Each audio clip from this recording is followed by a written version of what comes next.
Assalamualaikum warahmatullahi wabarakatuh. Perkenalkan, saya Siti Sarah Nabila dengan NIM 2206601211181. Di sini saya akan mempresentasikan penelitian saya yang berjudul Analisis Sentimen Publik terhadap AI Generate Art di Twitter menggunakan perbandingan metode naive Bayes dan SVM.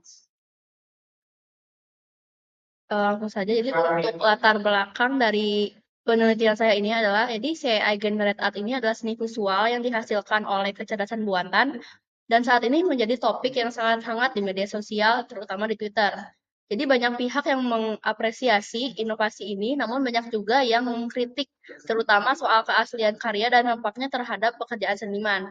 Dengan banyaknya opini yang berbeda, penting untuk mengetahui bagaimana sentimen mayoritas masyarakat terhadap AI art secara sistematis dan berbasis data agar bisa menjadi pertimbangan bagi pengembang, seniman, maupun pembuat kebijakan.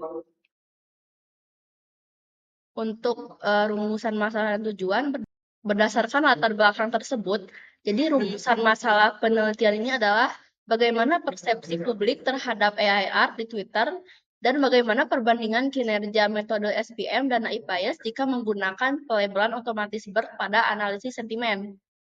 Jadi tujuannya itu adalah untuk memetakan sentimen publik terhadap AI art serta membandingkan efektivitas kedua metode klasifikasi tersebut sehingga diketahui mana yang lebih akurat.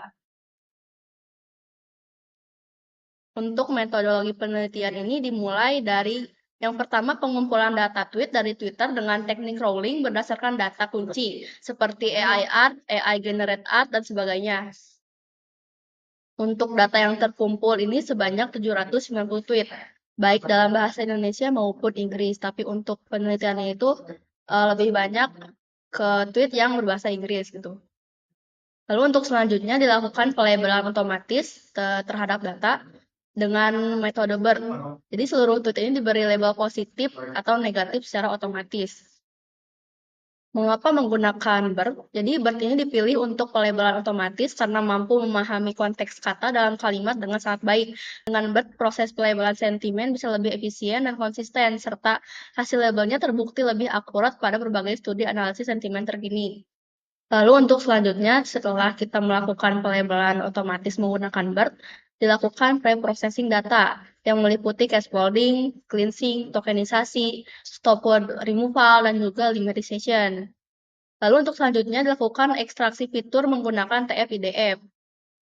Setelah kita melakukan ekstraksi fitur, dilakukan klasifikasi data menggunakan naive Bayes dan SPM.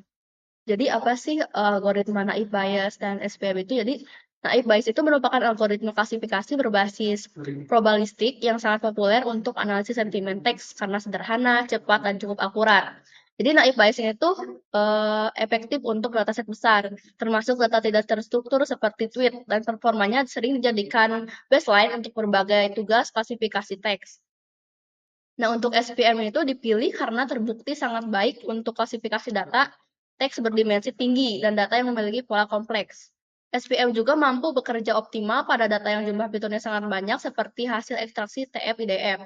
Lalu setelah kita mengklasifikasikan data menggunakan naive Bayes dan SPM, dilakukan evaluasi kinerja model dengan akurasi precision, recall, dan F1 score.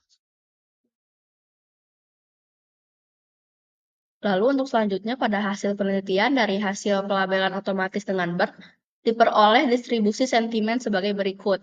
Jadi ada 60% tweet bersentimen negatif dan 40% tweet bersentimen positif. Grafik batang di slide ini menunjukkan bahwa sentimen negatif lebih dominan. Lalu untuk hasil performa model dilakukan perbandingan dua model klasifikasi menghasilkan SPM yang memiliki akurasi 83,5% dan juga naive Bayes memiliki akurasi 81,0%. Jadi di sini SPM lebih baik mendeteksi tweet positif meskipun recall untuk sentimen positif masih rendah. Dan untuk naive Bayes cenderung hanya mendeteksi tweet negatif dan gagal mengenali yang positif. Hal ini juga dipengaruhi oleh ketidakseimbangan jumlah data, di mana tweet negatif jauh lebih banyak. Lalu bisa terlihat pada gambar di atas ada confusion matrix. Jadi di sini naive Bayes terlihat hampir semua tweet positif justru diklasifikasikan sebagai negatif. Dan untuk SPM, sebagian tweet positif masih bisa terdeteksi dengan benar meski jumlahnya sedikit. Hal ini menunjukkan bahwa SPM lebih unggul untuk kasus data tidak seimbang seperti ini. Lalu untuk word cloud, jadi di sini word cloud untuk tweet positif didominasi kata-kata seperti love, cool, unique, amazing, enjoy, good, dan creativity. Lalu untuk word cloud tweet negatif didominasi kata-kata seperti hate, fake, slob, dan juga bad. Hal ini mencerminkan alasan positif biasanya berupa apresiasi kreativitas, sedangkan alasan negatif kebanyakan menyangkut isu originalitas dan kualitas karya AI. Lalu ada beberapa kekurangan dari penelitian ini, di antaranya model cenderung bias pada kelas mayoritas. Lalu deteksi sentimen positif masih rendah, label otomatis dari bot belum tervalidasi manual. Lalu di penelitian itu hanya ada dua kelas sentimen, yaitu positif dan negatif. Dan yang terakhir, dataset relatif kecil untuk ukuran studi media sosial. Untuk simpulan dan saran berdasarkan hasil penelitian, mungkin untuk SPM terbukti lebih baik daripada naik bias untuk analisis sentimen AI art di Twitter. Lalu mayoritas sentimen publik di Twitter terhadap AI art masih cenderung negatif. Dan untuk penelitian berikutnya disarankan menambah jumlah data, validasi manual label sentimen, menyeimbangkan distribusi data, dan melakukan analisis multi kelas agar hasilnya lebih komprehensif.